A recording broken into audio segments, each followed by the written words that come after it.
Good morning. Good morning. Thank you for joining us for a Festival of Curiosity to celebrate the 50th anniversary of our school. We have a beautiful Saturday for this event, and it's good to see so many new and familiar faces here in the Hudspeth today.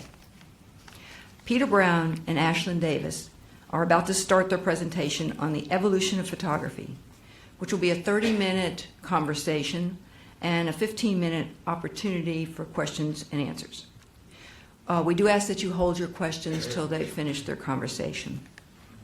Once the presentation is over, guests will be waiting outside for the next lecture.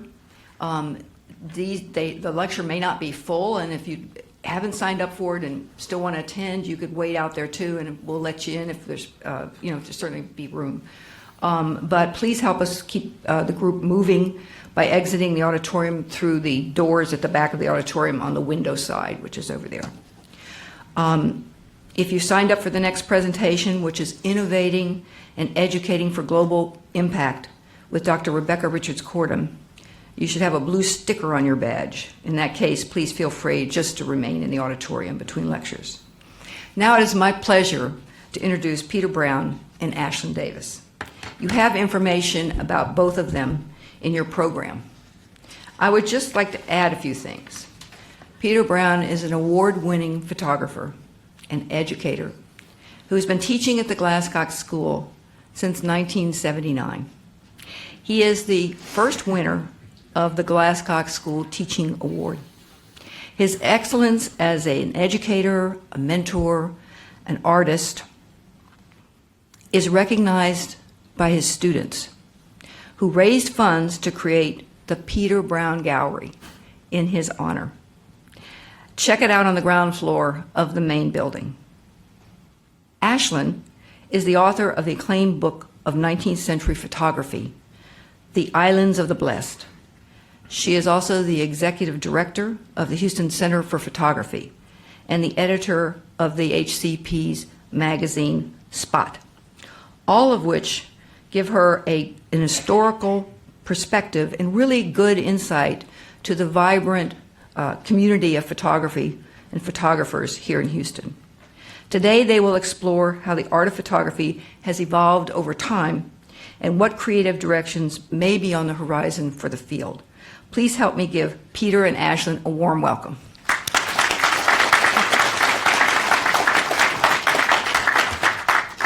Thank you, Mary. And thank you, Mary, not only for that introduction, but for the remarkable work that you've done at the Glasscock School for the last 40 years. And it's you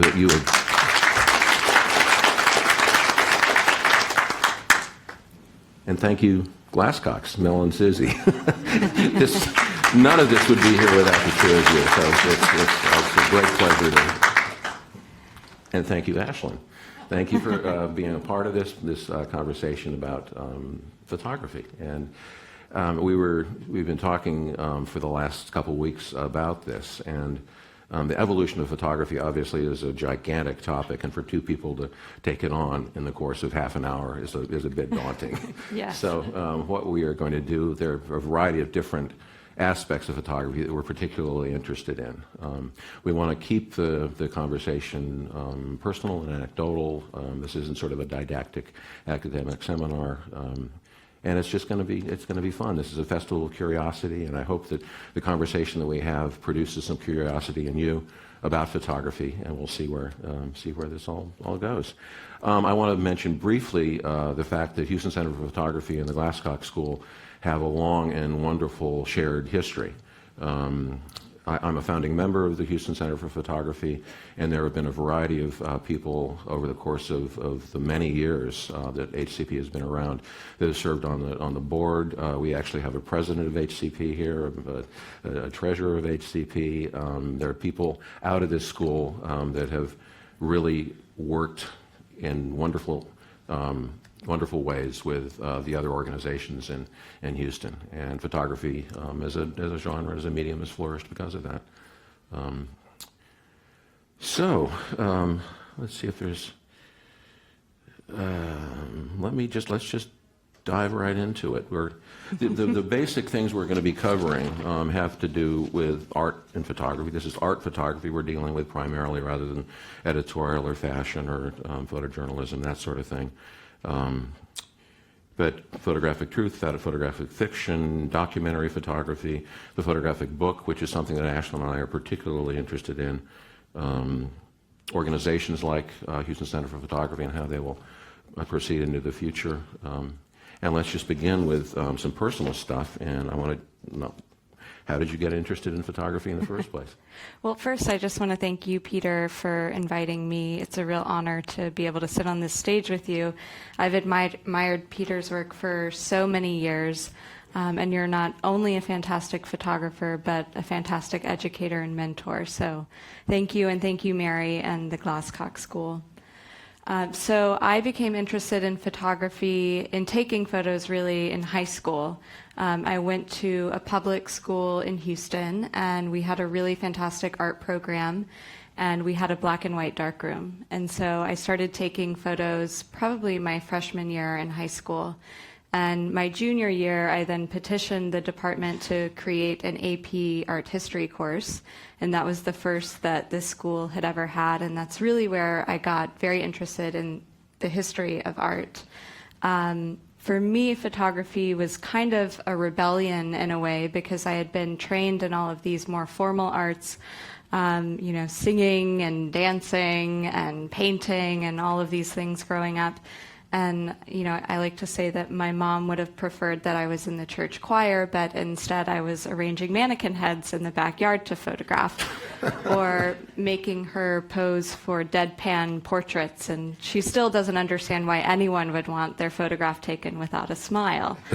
So it kind of was this rebellion. And I'm from the Port Arthur area, which is where Robert Rauschenberg is from. And my first art history teacher went to high school with Rauschenberg and told stories of dancing with him at the high school dance. And I really looked up to what he was doing, and also how he used photography in interesting ways, as sort of a successful rebellion through art that got him out of this small town and into the bigger world. How did you get interested in photography? It was always around in my family. My father had a Leica that he got after the Second World War, and as many fathers did in those days, he photographed our family vacations, birthday celebrations, that sort of thing. And then we would have these wonderful slideshows, and that was an event with family, with friends. And it's one of the things in terms of the evolution of photography that I really rue, that the slideshows are no longer around. I mean, you've got this wonderful immediate critical audience, shouting things at the stage and just having a terrific time. So he had slides from him. My both grandfathers were photographers, amateurs.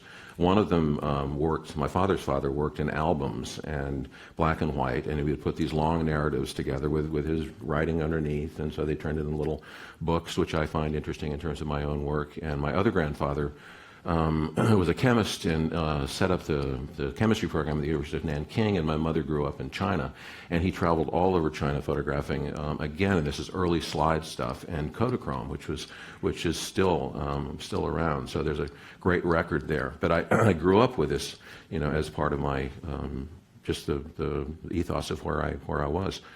I got my first camera when I was a kid. I took lots of pictures of my cat and my brothers and sisters and that kind of thing, but I really didn't get into it in any deep kind of way. And I always wanted to. It was very expensive. I mean, you had to take this. I had a little allowance. You have to take the stuff to the drugstore. I was always interested in it, but I ended up my freshman year at Stanford seeing Blow Up. If any of you remember that Antonioni movie, and that seemed a pretty good life to me. You're solving mysteries, you're hanging out with models, you're doing good conscience work, with old people. The whole thing seemed pretty interesting, and so I got access to a darkroom. I began making prints, and then really my interest turned into writing much more, and I turned into a writer, and the photography kind of fell by the wayside until I traveled in East Asia for 6 months, sharing a knicker mat with a girlfriend, and that suddenly that was it. That's what I wanted to do. It was really clear that that was the thing. So I came back to the Bay Area and got into grad school and began, photographing in a serious kind of way.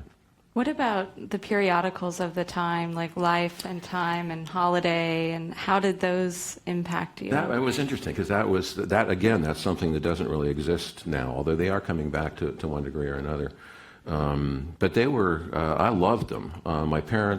My dad was an academician. My mom really believed in words, and they didn't believe in Life magazine. They didn't believe in any of those, not even National Geographic, because it wasn't really, kind of truthful enough. And so, I ended up. It was kind of a guilty pleasure. We would go down. The people down the hill from us in Massachusetts got subscriptions to both magazines. Then we would go down and sit on this rocker kind of a thing, looking at the pages of Life and National Geographic, and I was the same thing. It was that and alone was a rebellion to be doing this. So, and then a real rebellion, as a writer, instead of becoming a writer, and I still do write with photography, but to become a photographer in the face of this familial disapproval. Mm-hmm. So.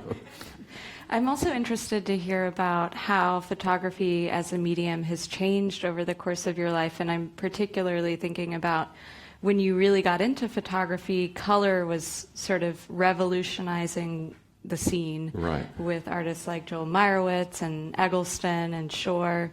So how did that change your sort of photographic seeing?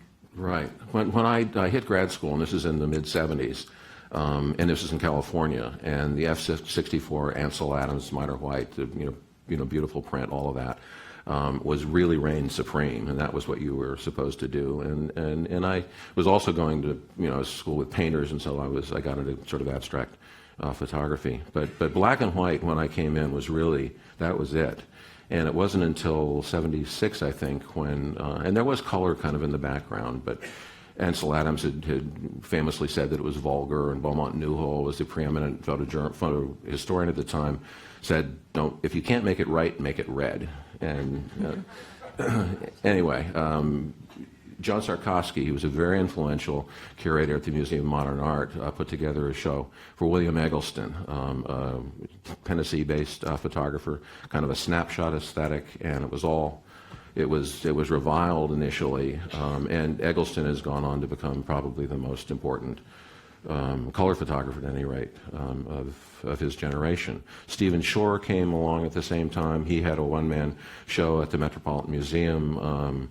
Joel Meyerowitz had a book called Cape Light that was published, that was an enormously successful publishing effort. So suddenly there was a legitimization to color, and technically you could be, the C print was developed, which faded quickly, but you could at least make your own photographs in a home darkroom, and that was a real change as well. So you didn't have to do Clearly you lens. embraced it. What's that? Clearly you embraced it. I did, yeah. I suddenly we had a color lab at the Media Center. I changed from sort of abstract black and white photography to interior photographs that had to do with actual real things. They were not abstract. It was really clear what they were. And then on the back burner, like so many younger photographers, I got into photographing America, and I just hit the road and with a big camera.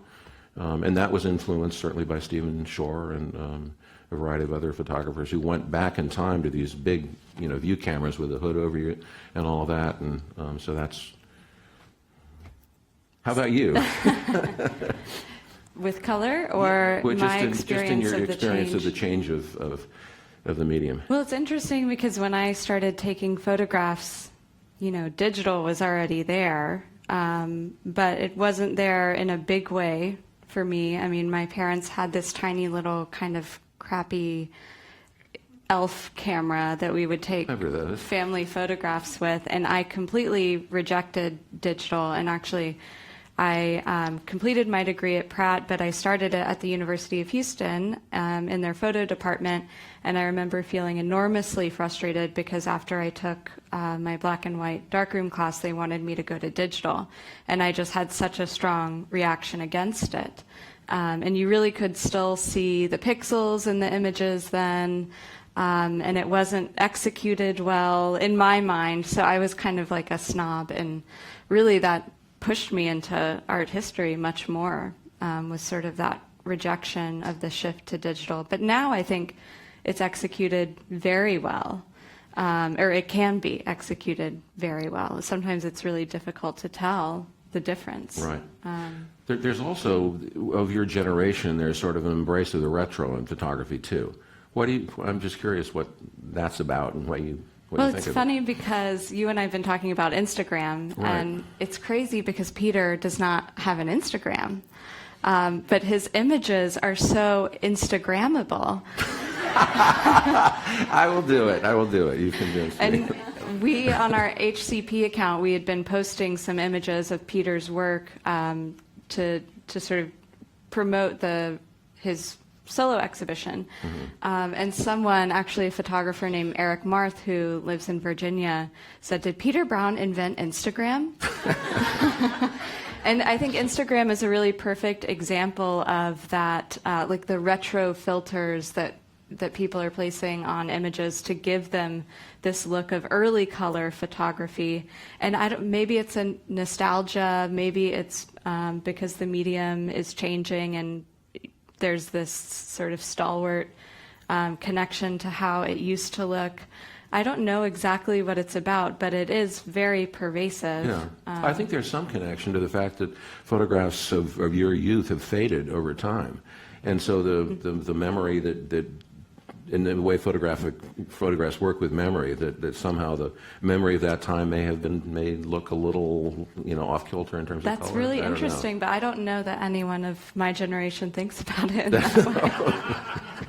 But speaking of memory, your first project, Seasons of Light, right, opens with this beautiful image that I'm sure many of you in Peter's class are familiar with, of a single blue skirt hanging on a clothesline outside under this canopy of trees.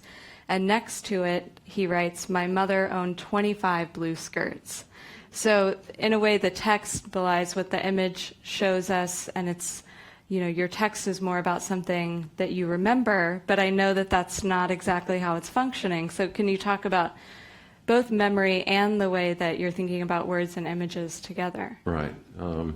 Well, it was my mother's blue skirt. It's a wide thing, and she always wanted everybody to know that it was a wraparound skirt. So that's sort of the first thing I always had to say. She would say I had to say that. But I mean, the rest was just completely made up. A mix of there's some swings in the background that I would push my little brothers and sisters on there now in their 50s and 60s, which is amazing.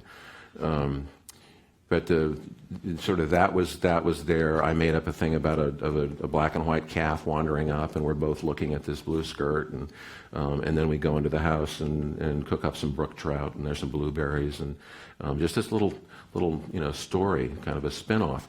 And this is what I think photography, and this is what this book was about too, what photography does in such a wonderful way, that you begin with an emotional response to an image, and then you begin thinking about it a little bit, and then immediately, I at any rate, am sort of assaulted or given image after image after image that has been sparked by this photograph that relates to events in my life, other photographs, emotions. I remember Joel Meyerowitz saying when he changed from black and white to color, suddenly there was a whole range of emotions that he had not been experiencing for some time.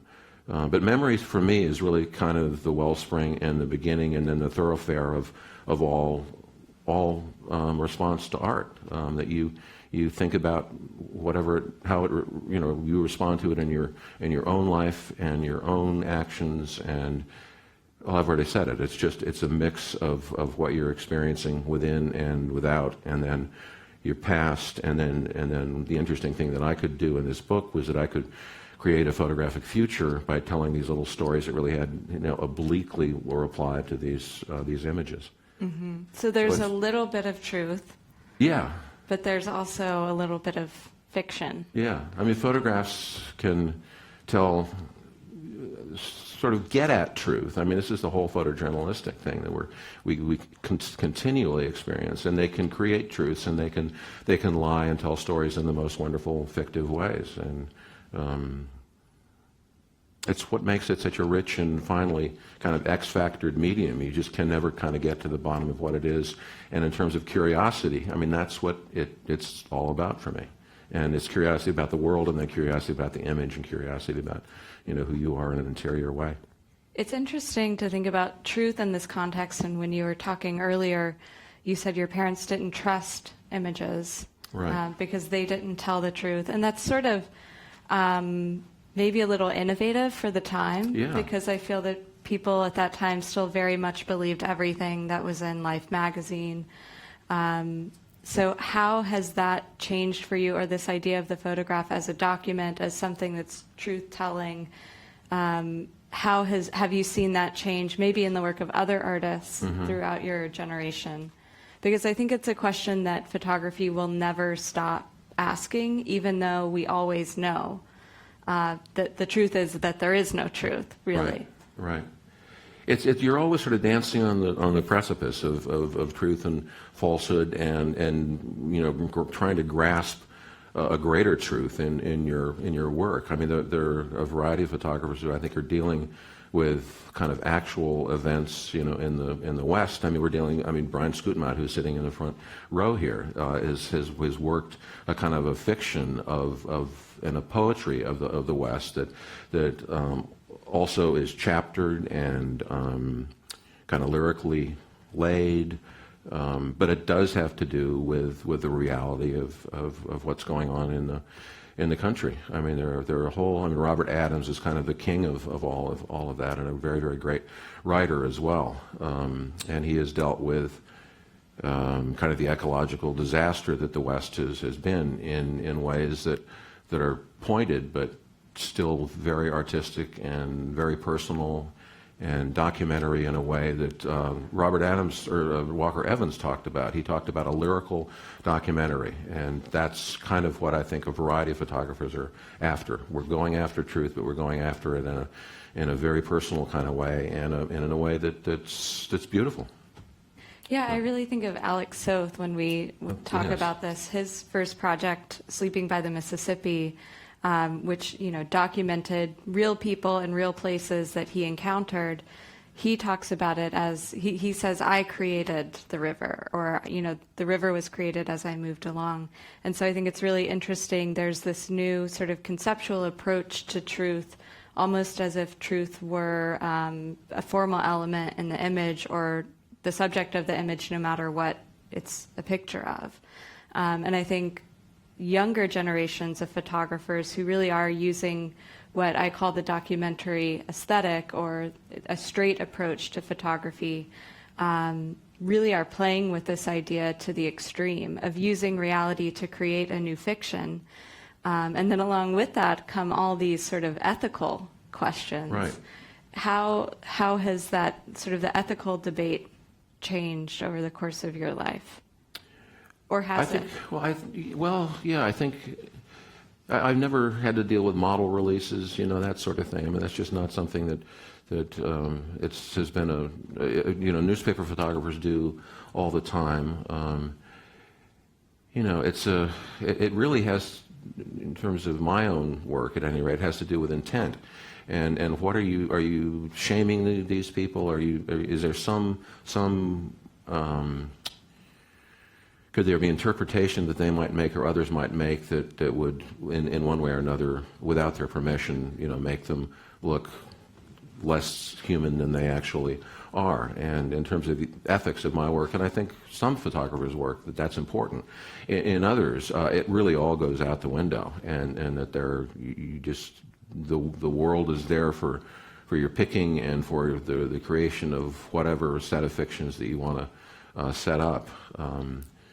But there's no, board of ethics in terms of art photography, which is very good. I mean, it allows people to do, what they want to do. Because Susan Sontag is no longer with Well, us, that's so true, she would too. be presiding over that board.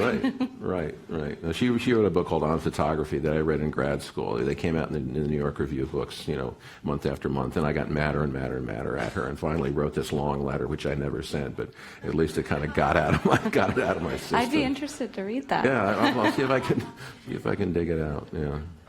No, photography is murder. That was the thing that finally just, that was, and we have enough photographs. I was just fascinated by the medium, and we have enough, and really, and she actually, rescinded all of this, late in her life. And Well, it's interesting to think about Sontag saying we have enough images, and then thinking about sort of the image culture that we live in today, where we literally, it's almost as if we're trained to not spend time with images anymore, because they're coming at us in such a rapid rate. And truly, I think that that's what Sontag really was arguing for, was patient viewing, Right. or very engaged viewing, to not just pass an image by, but to really lock yourself into it for a moment before you do one thing or another. Right. And images are manipulative. I mean, even, when the Sarah McLachlan song plays and we start seeing those poor animals, I mean... Take it off, please. That's been going on for years. It has.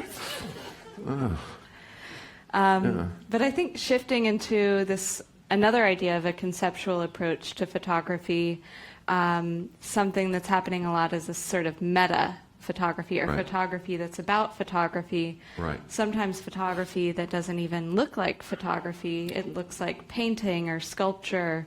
How do you feel about these developments?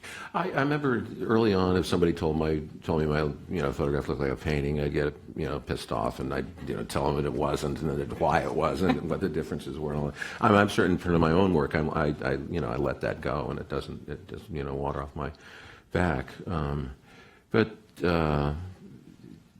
there are sort of a variety of kind of necessary steps that need to be taken in art history, and one of them certainly is photographs that don't look like photographs at all. That, I mean, we were talking the other day about pixels, and you simply get into photographs.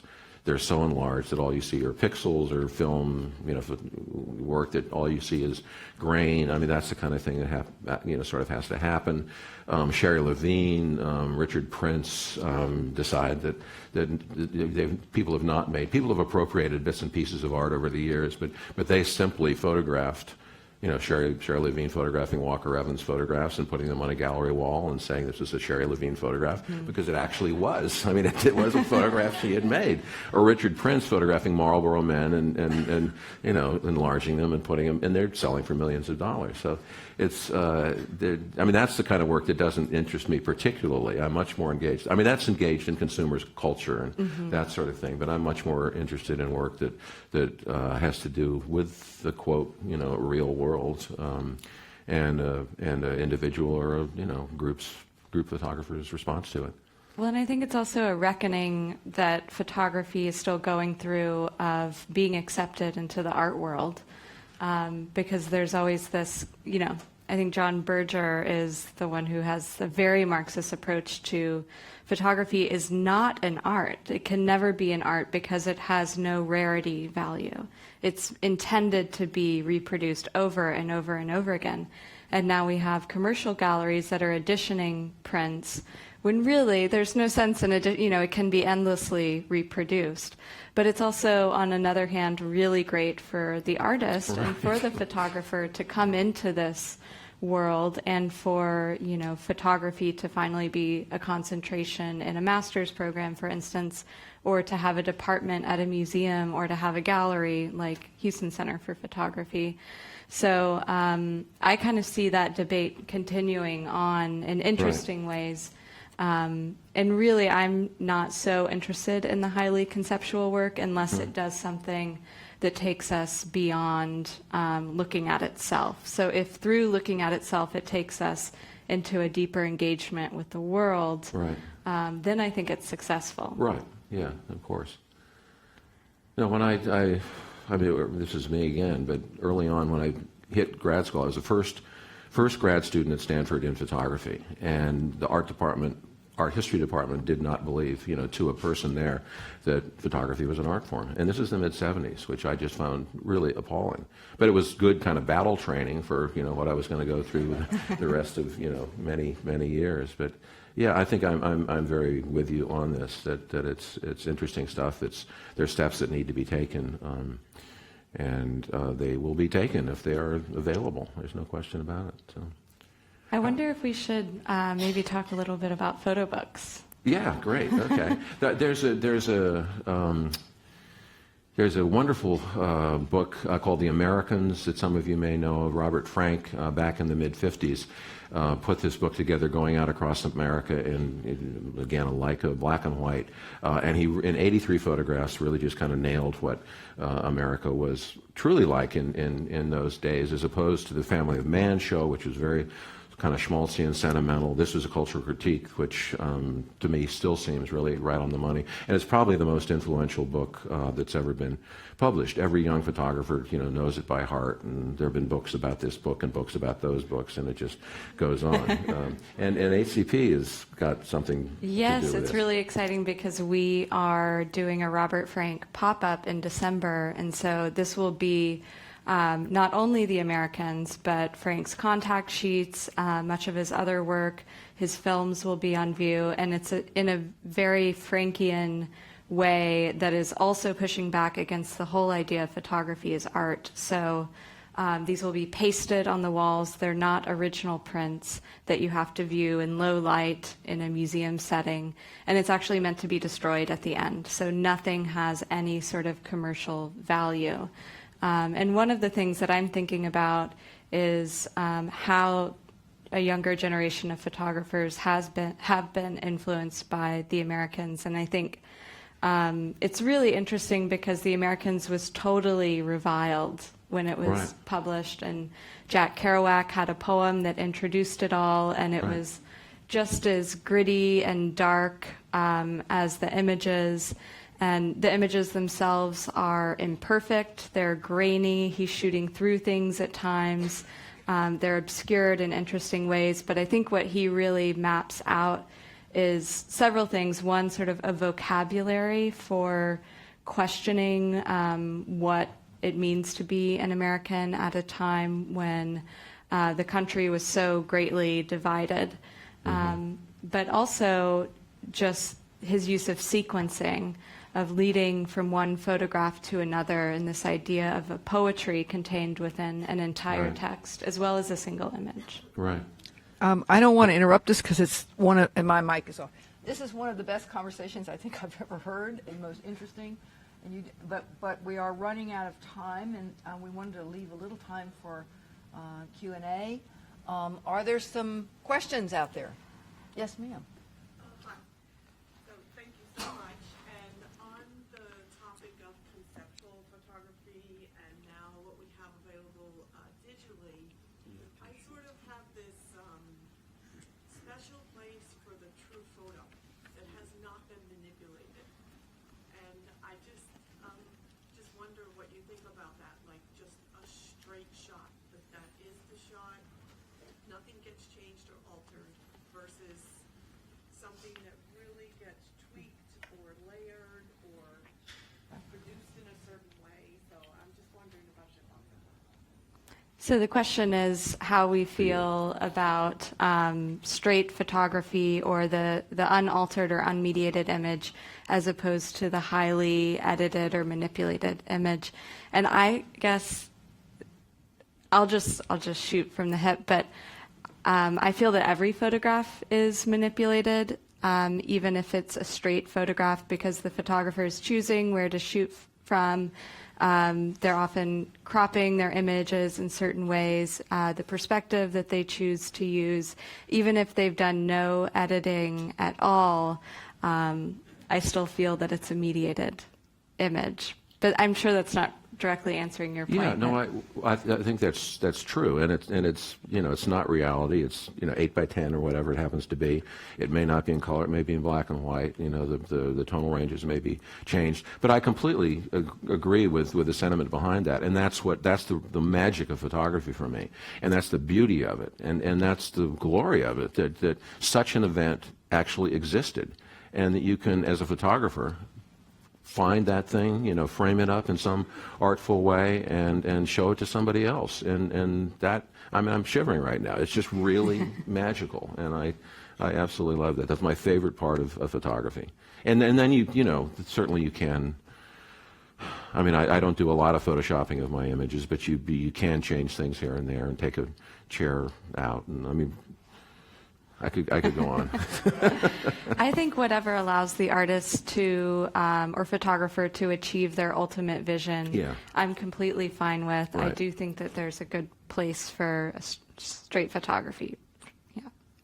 And a lot of work that looks like straight photography actually isn't, Right. and you would be completely convinced. Yes. Excuse me, what do you envision to be the future of photography, both technologically and artistically? Take it away. I think it's going every which way. And I think it's going every which way so quickly that it's hard to pinpoint anything in particular. But the one thing that I think photography is moving towards is interdisciplinarity. So it's oftentimes, even if we think of Richard Misrach, who is sort of a straight photographer, he's collaborating now with a lot of experts in other fields in order to deepen his work's meaning. So in Border Cantos, which is the book he just released on the U.S.-Mexico border, he's collaborating with a musician who's also creating his own musical instruments from the items that are found near the border. Right. And I think that's just so incredibly fascinating. Right.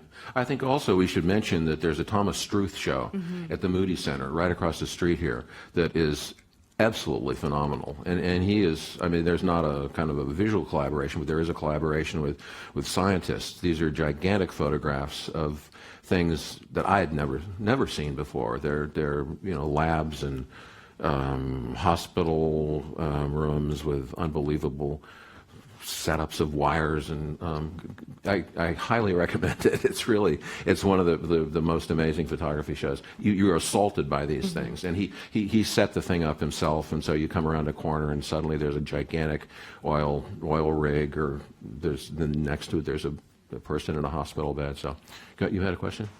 Yeah, I was just curious. You guys spoke a lot about the ability of photography to represent sort of poetic truth, whether that's personal or transcending to the universal. And I wonder how you feel maybe about photography's ability to reveal fact, as in maybe early imagery made by Harold Edgerton in your generation, or Edward Muybridge actually proving that horses remove all four hoofs off the ground when they're galloping, to NASA's imagery from the Hubble Space Telescope. But I think your transition about Struth's work actually revealing something that you don't see or can't see. So I just wonder how you both feel about photography's relationship to that, the fact-driven or scientific imagery-driven image. Did you hear that? His question has to do with photographic fact and how facts can actually be represented. That William Muybridge did a series of photographs of horses and people and caught in motion, and that no one had known that a horse actually had all 4 feet off the ground while it was galloping before these photographs were made. And I think it goes to the straight photograph discussion that we were having before, that there's always kind of there's a mobility to fact when it comes to photography. It's very difficult to get it absolutely nailed down. Edgerton, certainly visually, what you see in those early flash photographs appears to be factual. I mean, there's no question about it. And I was actually thinking about Muybridge just this morning, and in terms of sort of footnoting photographic history, and I was thinking of doing a series instead of a woman walking across a stage or something like that, or a horse galloping, just the same photograph without anything happening, again and again and again and again. And then it occurred to me that Andy Warhol did that, back some time ago.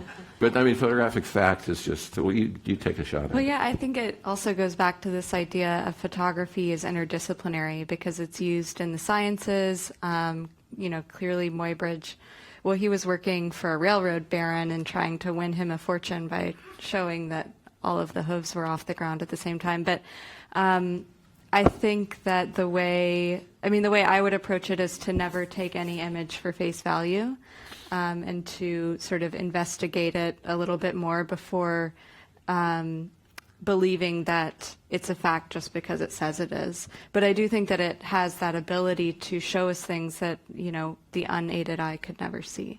One other quick point there. Larry Sultan and Mike Mandel, back in the late 70s, early 80s, did a book called Evidence, and they went to all the archives of the Bay Area and Lockheed and Hewlett Packard and all that, and pulled these completely inexplicable photographs out of their archives, and with no comment about what they were actually supposed to represent, and the culmination of all this, and they're factoids, and they're used by these companies as evidence, and in fact, suddenly it becomes evidence of a photographic thought, which is fascinating. And in a way, it sort of is like what Struth is doing over here. If you mentioned photo books, if somebody had an interest in exploring, collecting, or just learning about photo books, where's a good place to start? I have several ideas. I do too. So, from a history perspective, there's a great 3-volume series called The History of the Photo Book that Martin Parr and Jerry Badger have been putting out since 2004. And that's a really great way to look at how the photo book has transformed since the beginning of the medium, and also around the world. And it's incredibly comprehensive. And I think the fact that it's been published is also a testament to how important the photo book is. But also in Houston, there's the Hirsch Library at the MFAH, I was going to mention that, yeah. which is just phenomenal. It's open to anybody. You can just go in and, And they will pull whatever you want. And they've started acquiring the Manfred Heiding collection. And Manfred Heiding really has assembled, I think, the most dynamic and comprehensive collection of photo books ever.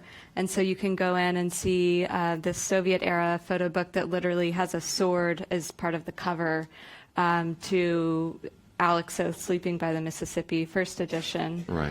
And then also I would say to keep an eye on publishers that are doing things that you like Mac or Nazraeli or Silas Finch, because they're consistently putting out really great Guidel work. as well. Uh-huh. Yes. These are not coffee table books, they're artist books. And the form echoes the function. So oftentimes, the package the book comes in is meant to echo the content of what's inside. They're gorgeous books. I mean, there's a wonderful transition that has happened over the last 15 years in photography books, which were really kind of staid and predictable. The way that things are reproduced clearly it's exponentially better than it was, even 10 years ago. The Houston Center for Photography also has a library, Yes. and it's open. You can just walk in and look at photo books there. And over 4,000 books that Yeah. you can search online, see what we have, and come in and check it out. Right. There's one wonderful kind of a clearinghouse of all the antiquarian bookstores pretty much in the world called bookfinder.com. And it's not just photography books, but any book, and they're all listed, different prices. You can just any photography book that you might find will be on there, used and new. So, Well, Are we? we're just about that time. I think this has been great. Let's give them a great